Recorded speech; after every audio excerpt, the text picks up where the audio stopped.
Hello, Pelican Island Elementary. Miss Maury here, your principal and lead learner with our One School, One Book introduction. We are reading The One and Only Ivan, and I am so excited to dive into this story with each and every one of you.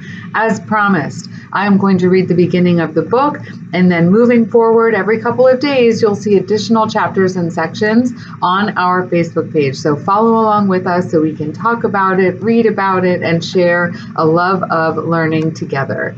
So we are reading The One and Only Ivan, the first section today, and make sure that you pay attention to the glossary that's in the beginning so that when you need to go back to it, you can. All right, here we go. Hello, I am Ivan. I am a gorilla. It's not as easy as it looks. People call me the freeway gorilla, the ape at exit 8, the one and only Ivan, mighty silverback. The names are mine, but they're not me. I am Ivan, just Ivan, only Ivan. Humans waste words. They toss them like banana peels and leave them to rot. Everyone knows the peels are the best part. I suppose you think gorillas can't understand you. Of course, you also probably think we can't walk upright. Try knuckle walking for an hour. You tell me, which way's more fun? I've learned to understand human words over the years, but understanding human speech is not the same as understanding humans. Humans speak too much. They chatter like chimps, crowding the world with their noise even when they have nothing to say. It took me some time to recognize all those human sounds, to weave words into things, but I was patient. Patient is a useful way to be when you're an ape. Gorillas are as patient as stones. Humans, not so much. I used to be a wild gorilla, and I still look the part. I have a gorilla's shy gaze, a gorilla's sly smile. I wear a snowy saddle of fur, the uniform of a silverback. When the sun warms my back, I cast a gorilla's majestic shadow. In my size, humans see a test of themselves. They hear fighting words on the wind, when all I'm thinking is how the late day sun reminds me of a ripe nectarine. I am mightier than any human, 400 pounds of pure power.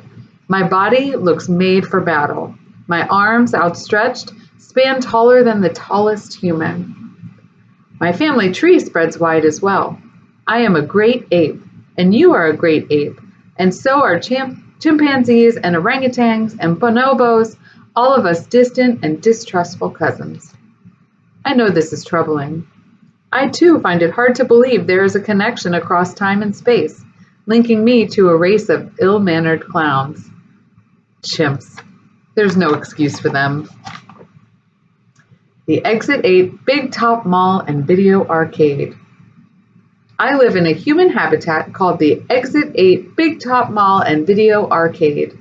We are conveniently located off I-95 with shows at 2, 4, and 7, 365 days a year. Mac says that when he answers the trilling telephone. Mac works here at the mall. He's the boss. I work here too. I'm the gorilla. At the Big Top Mall, a creaky music carousel spins all day, and monkeys and parrots live amid the merchants. In the middle of the mall is a ring with benches where humans can sit on their rumps while they eat soft pretzels. The floor is covered with sawdust made of dead trees. My domain is at one end of the ring. I live here because I am too much gorilla and not enough human. Stella's domain is next to mine. Stella is an elephant. She and Bob, who's a dog, are my dearest friends. At present, I do not have any gorilla friends. My domain is made of thick glass and rusty metal and rough cement. Stella's domain is made of metal bars. The sun bear's domain is wood. The parrot's is wine mesh. 3 of my walls are glass. One of them is cracked, and a small piece, about the size of my hand, is missing from its bottom corner. I made the hole with a baseball bat Mac gave me for my 6th birthday. After that, he took the bat away, but he let me keep the baseball that came with it. A jungle scene is painted on one of my domain walls. It has a waterfall without water, and flowers without scent, and trees without root. I didn't paint it, but I enjoy the way the shapes flow across my wall, even if it isn't much of a jungle. I'm lucky my domain has 3 windowed walls. I can see the whole mall and a bit of the world beyond. The frantic pinball machines, the pink billows of cotton candy, the vast and treeless parking lot. Beyond the lot is a freeway where cars stampede without end. A giant sign at its edge beckons them to stop and rest like gazelles at a watering hole. The sign is faded, the colors bleeding, but I know what it says. Mac reads its words aloud one day. Come to the Exit 8 Big Top Mall and Video Arcade, home of the one and only Ivan, mighty Silverback. Sadly, I cannot read, although I wish I could. Reading stories would make a fine way to fill my empty hours. Once, however, I was able to enjoy a book left in my domain by one of my keepers. It tasted like termite. The freeway billboard has a drawing of Mac in his clown clothes, and Stella on her hind legs, and an angry animal with fierce eyes and unkempt hair. That animal is supposed to be me, but the artist made a mistake. I'm never angry. Anger is precious. A silverback uses anger to maintain order and warn his troop of danger. When my father beat his chest, it was to say, "Beware! Listen, I am in charge. I am angry to protect you because that is what I was born to do."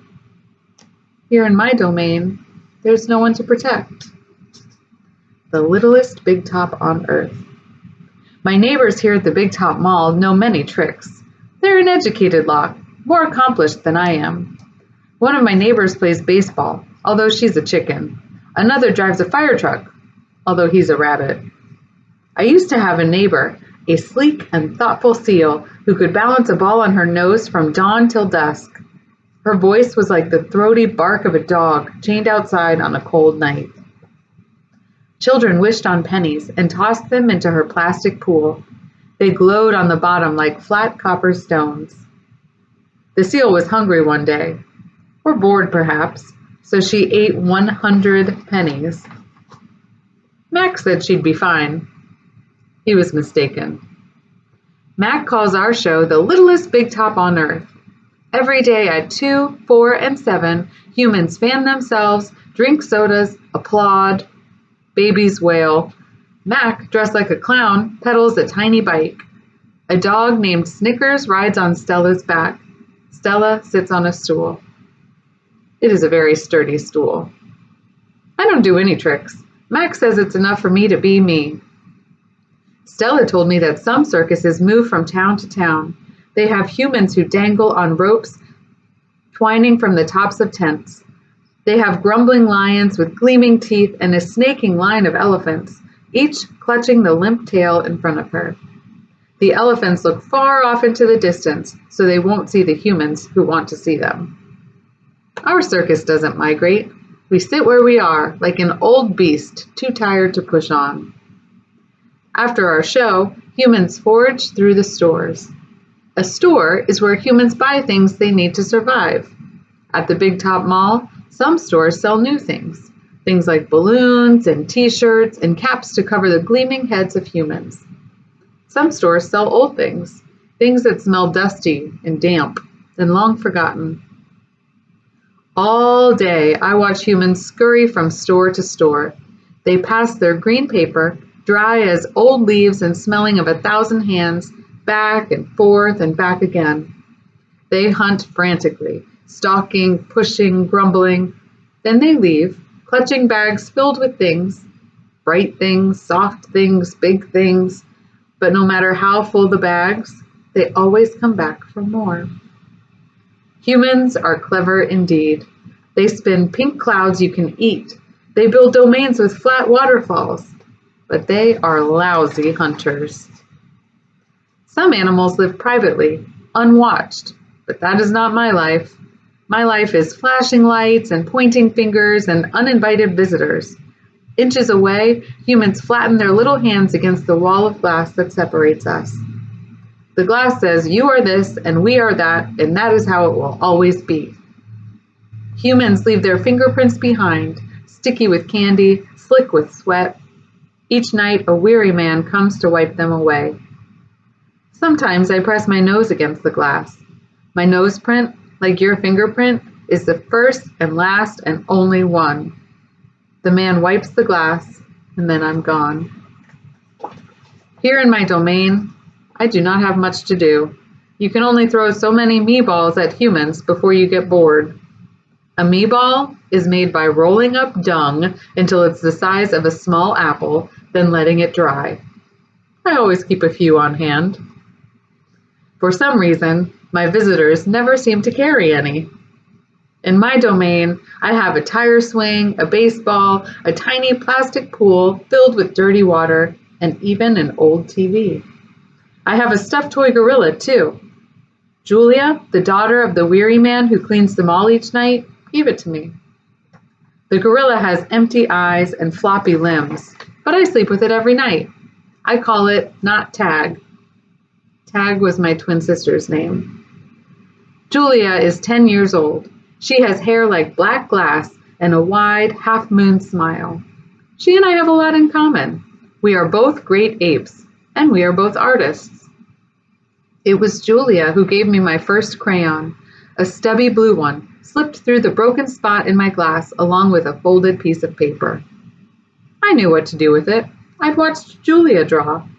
When I dragged the crayon across the paper, it left a trail in its wake like a slithering blue snake. Julia's drawings are wild with color and movement. She draws things that aren't real, clouds that smile and cars that swim. She draws until her crayons break and her paper rips. Her pictures are like pieces of a dream. I can't draw dreamy pictures. I never remember my dreams, although I sometimes awaken with my fists clenched and my heart hammering. My drawings seem pale and timid next to Julia's. She draws the ideas in her head. I draw the things in my cage, simple items that fill my days. An apple core, a banana peel, a candy wrapper. I often eat my subjects before I draw them. But even though I draw the same things over and over again, I never get bored with my art. When I'm drawing, that's all I think about. I don't think about where I am, about yesterday or tomorrow. I just move my crayons across the paper. Humans don't always seem to recognize what I've drawn. They squint, cock their heads, murmur. I'll draw a banana, a perfectly lovely banana, and they'll say, "It's a yellow airplane," or "It's a duck without wings." That's all right. I'm not drawing for them. I'm drawing for me. Max soon realized that people will pay for a picture made by a gorilla, even if they don't know what it is. Now I draw every day. My work sells for $20 a piece, $25 with a frame, at the gift shop near my domain. If I get tired and need a break, I eat my crayons. I think I've always been an artist. Even as a baby, still clinging to my mother, I had an artist's eye. I saw shapes in the clouds and sculptures in the tumbled stones at the bottom of a stream. I grabbed at colors, the crimson flower just out of reach, the ebony birds streaking past. I don't remember much about my early life, but I do remember this. Whenever I got the chance, I would dip my fingers into cool mud and use my mother's back for a canvas. She was a patient soul, my mother. Someday, I hope I can draw the way Julia draws, imagining worlds that don't yet exist. I know what most humans think.